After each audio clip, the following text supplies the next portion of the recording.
In today's world, what life should a true Muslim adopt? Just sitting in a corner and doing zikr every time?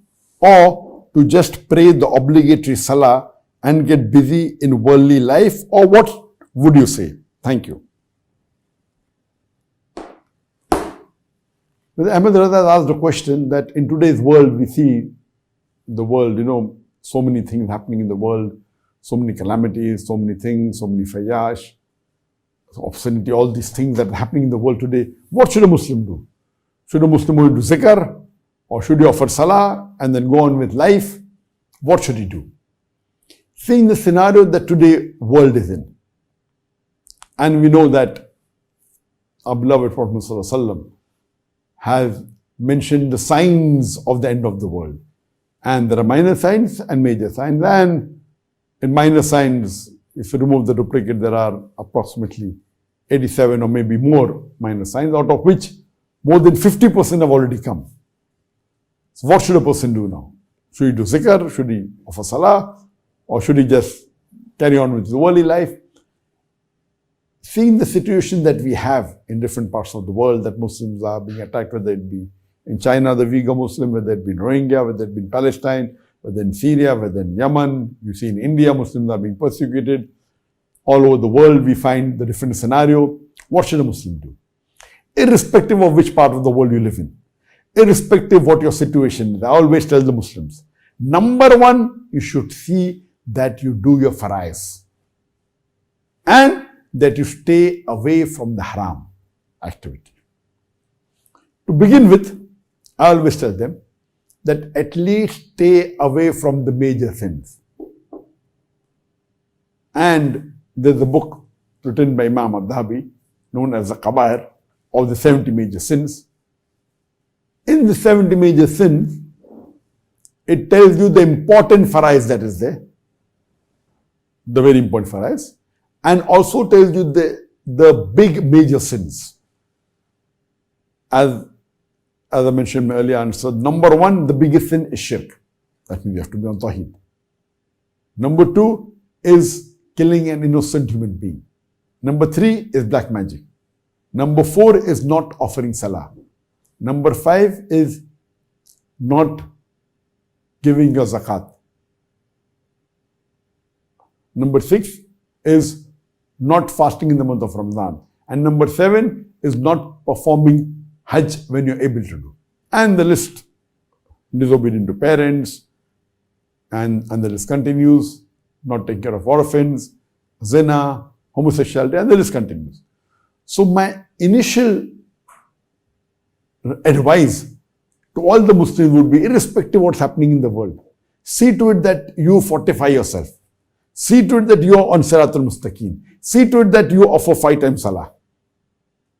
See to it that you offer 5 times salah in the mosque. That's very important. See to it that you give your zakat. See to it that you fast. Ensure that you have performed the Hajj. See to it that you are on Tawheed. So these are the 5 pillars. Take care of the 5 pillars and see to it that you abstain from the major sins. So when you read the list of the major sin, at least abstain from major sins and do the most important faraid. This is the bare minimum you should do. Because many of us talk about what's happening in Rohingya, what is happening in India, what people are not able to offer salah. They themselves are not of where they are living in a country which is peaceful. They don't offer salah. They're talking about why is in that country not permitting Muslims to offer salah. So this is the dichotomy that first at least see to it that you are on the Siratul Mustaqim.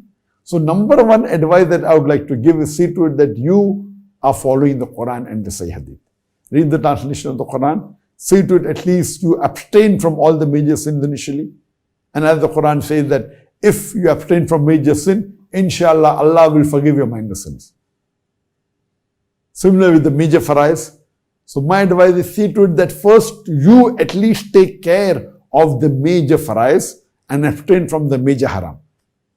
Once you do this, then you can try and abstain from the minor haram also and do the minor farais also.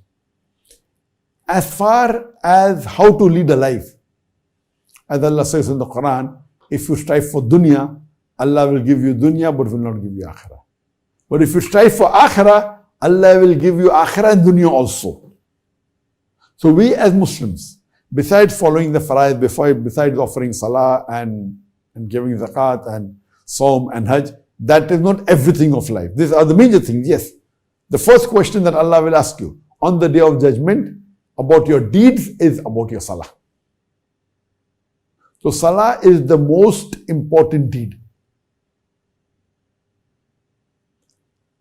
So after taking care of your fara'is and abstaining from the major haram, you can go to the minor fara'is and the abstain from the minor haram. And then what you have to see that what are you following the guidelines of Allah and His Rasul? What should a Muslim do? He should follow the guidelines of Allah and His Rasul. If you want to take up a profession, the best profession of a da'i. Allah says in Surah Fussilat chapter 41 verse number 33, وَمَنْ أَحْسَنُ قَوْلًا مِمَّنْ دَعَا إِلَى اللَّهِ وَعَمِلَ صَالِحًا وَقَالَ إِنَّنِي مُسْلِمٌ. The ayah I started this program with. That who is better in speech than one who invites to the way of thy Lord, works righteousness and says, I'm a Muslim. So the best profession that you can adopt if the choice is given to you is of a da'i. And I've given this in detail that when people ask that, what is the profession a person is to take? And I said the best is the profession of a da'i. Then would be of a scholar, the Islamic organization. And I've given this answer in detail. So if you have a choice as a Muslim, besides following the commandments of Allah and Rasul, the profession that the best you can adopt is that of a da'i. And this is the best. There is no better profession. Allah said this in the Quran. Then would be of Islamic scholar, etc. And I've given in detail in my other answer. So that does not mean that you only do zikr the full day, only pray the full day.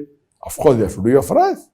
The 5 times salah, then you can do the mustahab, you can read the tahajjud, you can read salatul duha.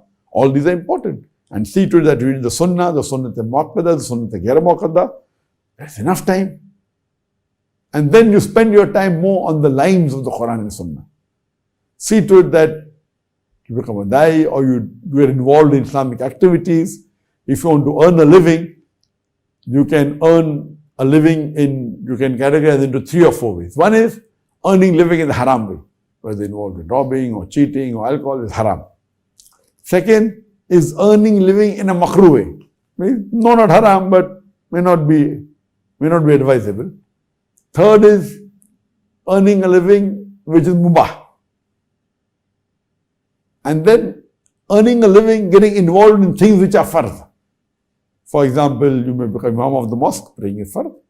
But imam of a mosque is a very good profession. Becoming a da'i, calling people towards Allah subhanahu wa ta'ala. So, if you attach yourself closer to the guidelines given by Allah and His Rasul, inshallah, you'll be more successful. Hope that answers the question.